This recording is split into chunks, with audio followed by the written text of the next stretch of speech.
tous. En petit aparté pour ce premier live, dernier live de l'année 2020, euh, nous avons changé de compte Facebook, vous le savez, pour certains. Pourquoi? Parce que avant j'étais sur un profil, les profils sont limités à 5000 amis, et j'avais des demandes qui étaient supérieures à 5000 que je ne pouvais pas accepter, donc on est passé sur une page Facebook et non pas un profil. Alors, euh, cette année 2020, puisque c'est le thème un peu de ce live, on a voulu chez Jira faire un bilan de cette année 2020 que l'on a titré il y a quelques semaines Annus Horribilis, euh, tel que l'avait titré la reine d'Angleterre à propos d'une année 1992 qui avait été catastrophique pour l'Angleterre. Lorsqu'on va faire le total des 12 derniers mois, nous allons être très proches de restaurants qui ont fermé un jour sur deux. 6 mois de fermeture dans une année. Alors d'abord, évidemment, c'est inédit, ça n'est jamais arrivé, mais ça va être très lourd de conséquences. Et quand je dis ça va être très lourd de conséquences, c'est déjà très lourd de conséquences. Euh, si l'on considère uniquement la restauration commerciale et la restauration hôtelière, il y a d'autres segments de la restauration, mais si on prend ces deux-là, c'est 30 milliards d'euros, je dis bien 30 milliards d'euros de chiffre d'affaires qui se seront envolés. Euh, pour être plus concret, c'est 77 millions de repas et 1 milliard de chiffre d'affaires chaque semaine de confinement. Chaque semaine de confinement. Et on entend depuis quelques heures des bruits de couloir, comme quoi que le 20 janvier ne serait pas la bonne date de réouverture. Donc vous imaginez vers quelle catastrophe on va. Mais ce qu'on voudrait rappeler quand même, ce que je voudrais rappeler, c'est que 89% des 200 000 points de vente de la restauration, je dis bien 89%, sont détenus par un couple avec deux salariés, ou des fois un, et des fois zéro. Enfin bref, ce sont des TPE, vraiment des très petites entreprises. Celles-ci sont, depuis tout le temps, hein, hors Covid, fragiles, euh, plutôt isolées, et très inquiets, et de plus en plus inquiets. Au confinement 1, en mars, pendant les 2 mois et demi de fermeture, leur trésorerie a fondu à vue d'œil, et certains n'ont pas pu payer les salaires d'avril et de mai. Et à cette époque-là, donc là on est en avril, fin avril, on a été consulté par le ministère du Travail, mais surtout par le ministère de l'Économie, qui nous avait demandé à l'époque, d'après vous, quel va être l'impact de ce confinement. On ne parlait pas de confinement 2 à l'époque, de ce confinement. Et à l'époque, on avait fait une estimation à peu près qu'un restaurateur sur 3 ne pourrait malheureusement pas s'en sortir. Je dis bien un restaurateur sur 3. Mais à août a été plutôt bon, voire très bon d'ailleurs, sur l'ensemble du territoire, grâce probablement à un tourisme franco-français, mais avec des touristes qui n'étaient pas là. Mais globalement, euh, on a eu allez, 3, 4 mois plutôt de très très bons, avec même des acteurs qui nous ont dit nous sommes sur des chiffres d'affaires meilleurs qu'à la même période 2019. Et puis une rechute brutale que vous connaissez, sur un confinement 2 depuis le 29 octobre dernier. Et on nous dit qu'on réouvrirait, je dis bien on réouvrirait 20 janvier, ce qui nous fait à peu près 3 mois. Hein. Et là, on a été reconsulté, et là, on est passé malheureusement de un restaurateur sur 3 qui ne pourrait pas s'en sortir à un restaurateur sur 2 qui ne s'en sortirait pas. Parce que si leur trésorerie a fondu au premier confinement, vous imaginez là au deuxième confinement qui risque d'être plus long. Et je ne parle pas que des indépendants. il y a des grands groupes, il y a des grandes chaînes, il y aura des chaînes, malheureusement, qui ne s'en sortiront pas à force de rester fermés, parce que, ne l'oublions pas, ils ne sont pas tous propriétaires de leurs murs, loin de là d'ailleurs. Il y a des loyers à payer, il y a des bailleurs qui ne sont pas, comment je pourrais dire, conciliants, je ne sais pas si c'est le bon mot d'ailleurs, mais n'oubliez pas qu'il y a des petits propriétaires, il n'y a rien de péjoratif dans ce que je dis là, qui ont besoin de ces rentrées de loyer pour continuer à vivre, pour leur famille, etc. Et c'est la plupart d'ailleurs des bailleurs. Et puis, dans cette année 2020, il y a aussi ceux dont on parle très peu autour de la restauration.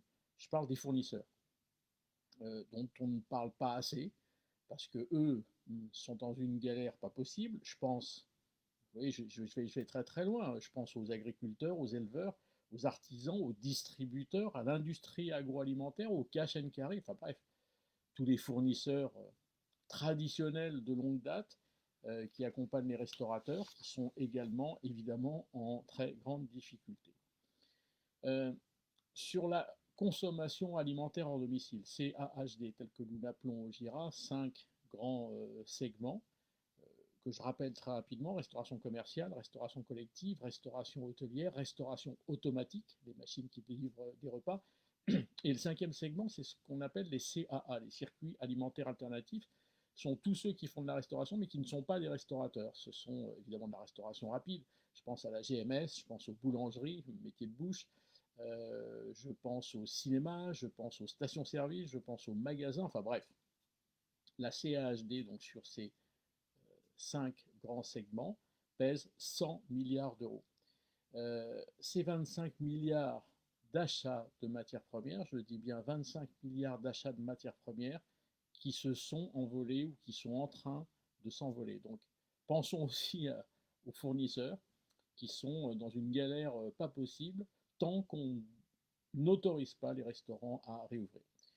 Et puis nous allons sur le deuxième semestre 2021, ça ne se passera pas avant, vers une série de faillites lorsque les perfusions seront débranchées. Ce que j'appelle les perfusions, vous le savez très bien, ce sont les PGE, les prêts garantis par l'État, les prêts rebonds, les fameux 1500 euros, maintenant les 10 000 euros, à condition qu'on ne dépasse pas un niveau de chiffre d'affaires par rapport à l'année précédente, les reports de charges. Tout le monde n'est pas en exonération de charges, on est aussi en report de charges, report de loyer pour certains, et les aides trésorerie consenties. La perfusion sera très certainement débranchée courant de l'été 2021. Et donc c'est au deuxième semestre 2021, malheureusement, que nous allons vivre un niveau de défaillance dans la restauration historique, qui, encore une fois, le ministère de l'économie m'a demandé de l'évaluation au niveau des emplois.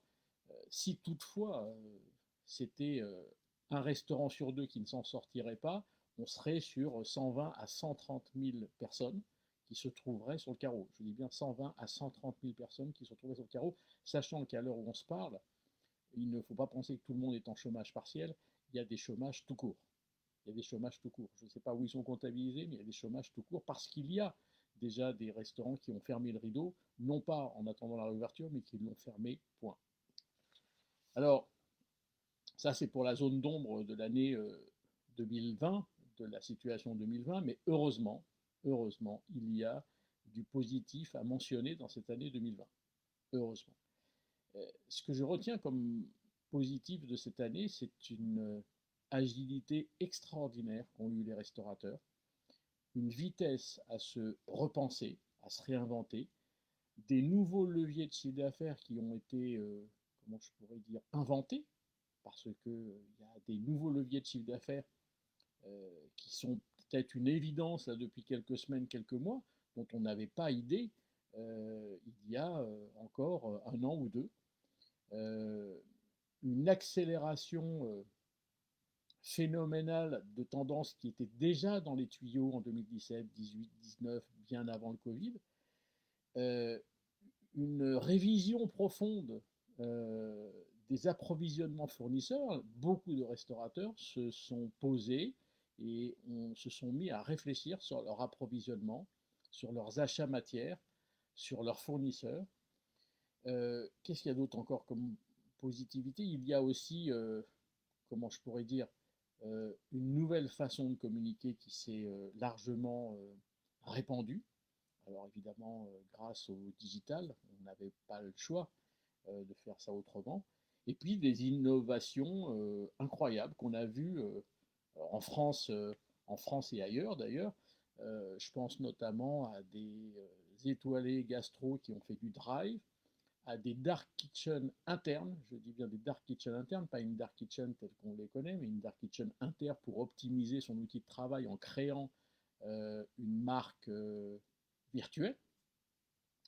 Je pense notamment aux restaurateurs qui se sont adressés, et on les a un peu orientés là-dessus, aux hôteliers pour leur rendre service, pour prendre en main leur restauration. Et quand je dis restauration, c'est l'ensemble du food, évidemment, du petit-déj, déjeuner, pause, s'il y a des similaires, il n'y en a pas beaucoup en ce moment, mais bon, les pauses, le dîner, et également le room service.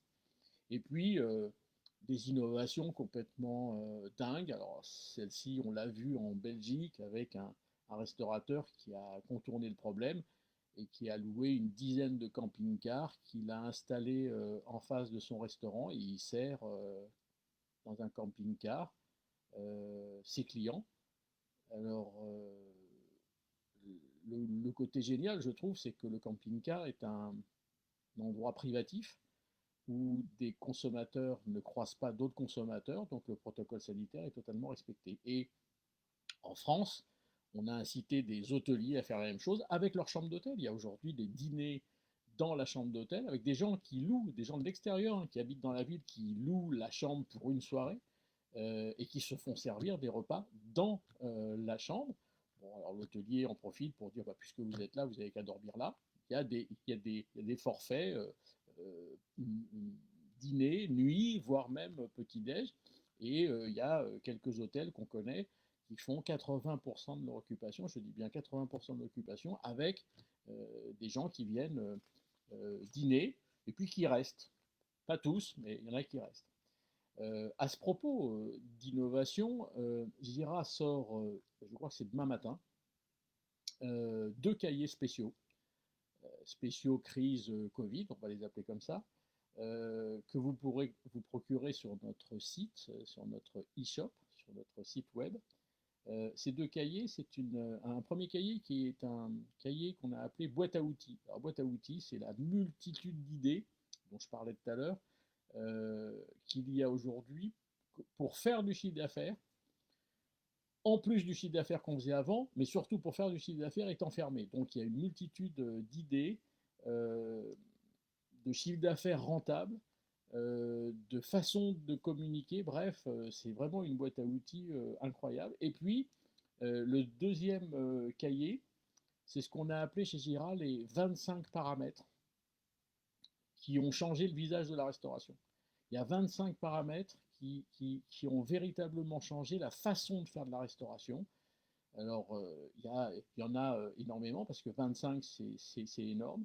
Et ces deux cahiers-là sortent demain matin et on m'a dit qu'il y a un super cadeau si toutefois vous les achetiez ou vous en achetez un des deux ou les deux avant demain soir. C'est que nous avons un autre cahier spécial qui, celui-là, n'est pas en vente, qui sera offert en cadeau.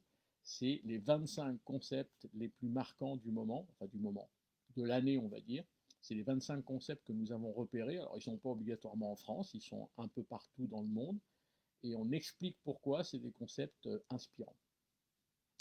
Euh, ces idées, je reviens à la boîte à outils, ce ne sont pas que des idées, ce sont des idées qui marchent parce qu'on les a mis en place chez nos clients, que ce soit d'ailleurs en ville, en milieu rural, ou même à la montagne. Récemment, on a des clients en montagne qui ont appliqué certains euh, d'entre elles. Je parle des idées. Bref, j'ai le pressentiment que 2021, si toutefois, je dis bien si toutefois, il n'y a pas cette fameuse troisième vague dont on entend parler, si toutefois on nous laisse réouvrir, allez, avant la fin du premier trimestre, sera une année très forte. Je dis bien une année très forte et en croissance vraiment très forte. Alors, pour 4 raisons. La première raison, elle est évidente, c'est que faire mieux que 2020, bon, c'est facile. La deuxième raison, c'est parce que malheureusement, il va y avoir moins d'acteurs restauration. Moins d'acteurs restauration, moins de restaurants dans un marché qui va grossir. Troisième raison, c'est on pourrait se demander pourquoi ce marché va continuer à grossir. Ben, c'est tout simplement parce que euh, sur les 11 milliards de repas que nous prenons à l'extérieur de notre domicile, je dis bien 11 milliards, cela représente un repas sur 7, j'arrondis les chiffres, que nous prenons à l'extérieur de notre domicile. Ok. Il faut savoir que la France fait partie des derniers de la classe en Europe. Les Italiens sont devant nous à un repas sur 6. Les Espagnols sont à un repas sur 5. Les Britanniques, dont on parle beaucoup en ce moment, sont à un repas sur 3 à l'extérieur. Et alors les Américains, de l'autre côté de l'Atlantique, sont à un repas sur 2 pris à l'extérieur. Je m'amuse toujours à dire, et je le dirai régulièrement, que quand une mère de famille américaine dit à ses enfants à table, tout le monde saute dans la voiture. Évidemment, je plaisante, mais je ne sais pas si vous voyez l'écart qui existe entre les 1 sur 7 français et les 1 sur 2 aux États-Unis. L'écart est énorme. Tout ça pour dire que le nombre de repas pris à l'extérieur va augmenter considérablement. La quatrième raison, parce que nous avons commencé à démultiplier euh, du chiffre d'affaires au-delà de son propre restaurant, démultiplier du chiffre d'affaires à surface comparable, ce sont toutes les idées, les leviers de chiffre d'affaires dont je parlais tout à l'heure. Et puis, je terminerai par un point encore plus positif. Les Français font partie des quelques peuples dans le monde, il n'y en a pas beaucoup, il n'y en a pas beaucoup, où le repas est un moment de fête, de plaisir, de convivialité et de partage. Je dis bien de fête, de plaisir, de convivialité et de partage. Alors, ils ne se précipitent pas chez vous aujourd'hui, ben, ils ne peuvent pas. Je peux vous assurer qu'ils sont très frustrés de ne pas pouvoir le faire. Ils vont se précipiter le jour où vous allez réouvrir, comme ils l'ont fait au mois de mai et juin. En attendant, ils ne peuvent pas venir chez vous, on le sait. Eh bien, proposez-leur que ce plaisir, vous le rameniez chez eux.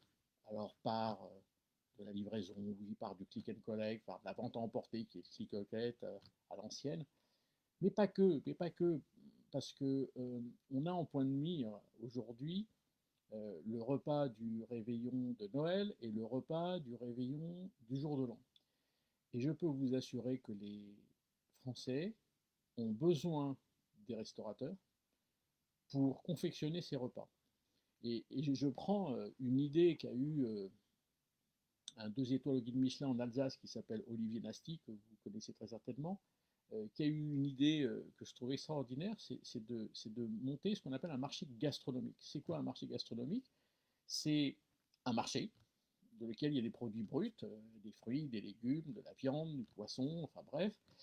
Et il propose 2 ou 3 menus de fête à faire chez vous. Et donc, il va vous vendre tous les produits à confectionner chez vous avec un petit livret de recettes qui vous explique comment cuisiner ce qu'il a préparé pour vous. Bref, c'est vous qui faites le repas avec le marché que vous faites chez lui. Et je trouve ça génial qu'un restaurateur aide les consommateurs à faire leur repas de Noël ou repas de jour de l'an chez eux. Voilà. C'est ce que je voulais vous dire pour terminer. N'oubliez pas d'aller voir notre e-shop à partir de ce soir, nous dit-on. On peut aller le voir dès ce soir pour ces 2 cahiers spéciaux. Et puis, je vous souhaite un bon courage à toutes, bon courage à tous. Et puis, on se reverra très certainement sur cette page Facebook, sur d'autres posts, sur d'autres aventures d'ici la fin de l'année. Sinon, je vous souhaite une excellente fin d'année et je vous dis à l'année prochaine. Au revoir.